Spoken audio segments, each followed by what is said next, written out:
Hi everybody, Rick Rifle for StylishLife.com with a do-it-yourself project that started with a little bit of trash picking.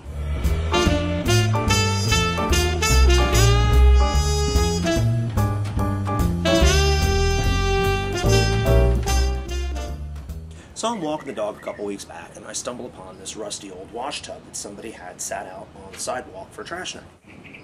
So the first thought that crossed my mind was, maybe this would make a really cool water feature in my backyard. Now it presented obvious problems because it was rusty. It and water were not friends. First thing I had to do was find a way to make this thing waterproof. I landed on a really thick piece of painter's plastic, right? So I cut a big circle and I lined this thing. The problem was, it looked like this kind of membranous science project. I don't know, it was not attractive.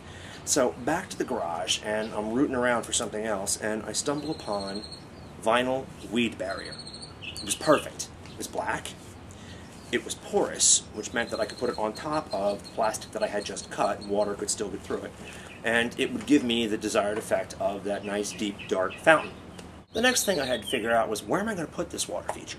The most logical place was in my yard here, under this tree in the back. There was this old dry rock garden that I made, and I was just getting kind of tired of it, so I thought, let's clear the rocks out, and let's restructure it. We'll nestle the fountain up in there, and then I'll take all those rocks and use them to kind of build a surround. Then it was time to break out the 1999 fountain kit that I found at Lowe's.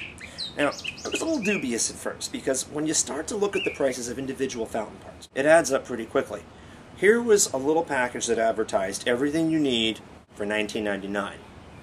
I figured Lowe's has a generous return policy. I brought it home, cracked it open, assembled it, popped it in. Well, as you can tell from the finished product, it turned out pretty nice. All this for less than $25. I gotta tell you, I'm over the moon about it. As a person that loves water features but has never had any experience putting one together, I just kind of flew by the seat of my pants on this one. I mean, there were a few logical things that I had to deal with.